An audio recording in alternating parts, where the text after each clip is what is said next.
La petite histoire du grand requin blanc. Chapitre 3.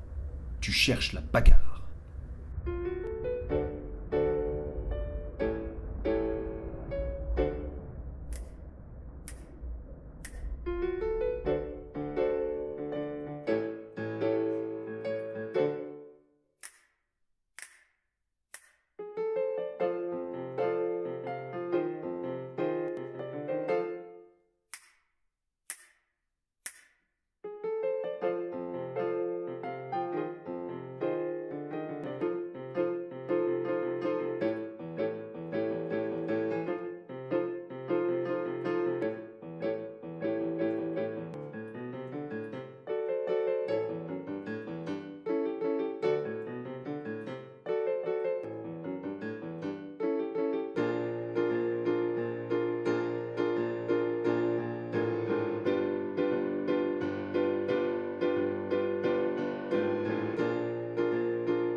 Portés par les courants, les deux voyageurs continuèrent leur chemin vers le nord à travers les mers chaudes.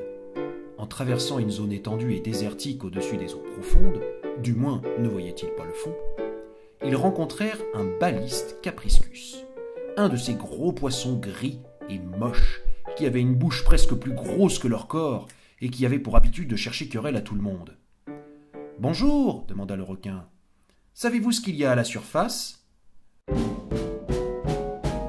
Quoi? Qu'est-ce que t'as? Tu me cherches, le squale? Tu veux te bagarrer? Méfie-toi, je suis plus coriace que j'en ai l'air. »« Calme-toi, nous ne te voulons aucun mal, » dit gentiment le rémora, qui pensait apaiser les choses. « Ne me dis pas de me calmer, espèce de ventouse flottante. Tu veux la bagarre? Tu vas la voir. » Le baliste commença à tourner autour du rémora en faisant claquer ses terribles mâchoires. Il l'aurait sûrement mordu si le requin ne s'était pas interposé en montrant ses 3 rangées de dents. Aussi hargneux que pouvait être le baliste, il n'était pas prêt à s'attaquer à un requin. « C'est mon territoire ici, allez nager ailleurs !»« C'est exactement ce qu'on fait, » répondit le rémora. « Non, vous êtes venu exprès ici pour me provoquer, allez nager ailleurs !»« On ne fait que passer, » dit le requin. « Et si tu veux bien nous laisser partir, tu n'entendras plus jamais parler de nous. »« Ça reste à voir, » rétorqua le baliste. « Depuis le temps que l'océan entier passe et repasse dans mon quartier, je crois plus trop ce qu'on me dit. » « Mais, demanda le rémora, l'océan est toujours en mouvement, et toi avec. Comment peux-tu être sûr que tout l'océan passe chez toi ? Parce que je vois constamment des poissons, des algues et des débris flottants traverser mon territoire, et qu'ils me promettent tous de ne jamais revenir. »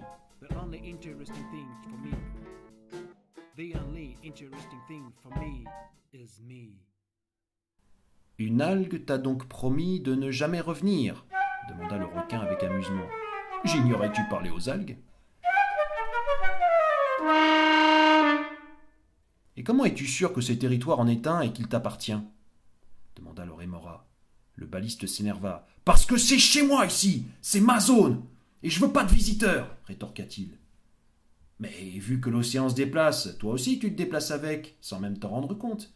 Et peut-être est-ce toi qui te retrouves sur le territoire d'autres poissons. Ils peuvent donc aussi te dire que tu es dans leur quartier. » Le requin, sentant que la situation allait encore s'envenimer, en profita pour changer de sujet. Loin de nous l'idée de t'importuner, cher baliste. D'ailleurs, nous n'allons pas rester longtemps. As-tu déjà été à la surface? As-tu déjà rencontré des créatures au-dessus de l'eau? Bon, à part les goélands et les mouettes qui essaient constamment de me voler les poissons qui me servent de repas, je n'ai rencontré personne d'autre. Bon, maintenant que j'ai répondu à vos questions, quittez ma zone et laissez-moi faire mes affaires tranquilles. Le requin et le rémora n'insistèrent pas et partirent sans se faire prier. Dès qu'ils furent à bonne distance, le requin s'exclama: « Eh bien, il n'est pas commode celui-là. Je ne voudrais pas avoir affaire à ses semblables. En plus, il sentait mauvais. » Les balistes capris sont réputés pour leur mauvais caractère et leur agressivité, répondit le rémora. et ils étendent leur territoire. Il va falloir être prudent.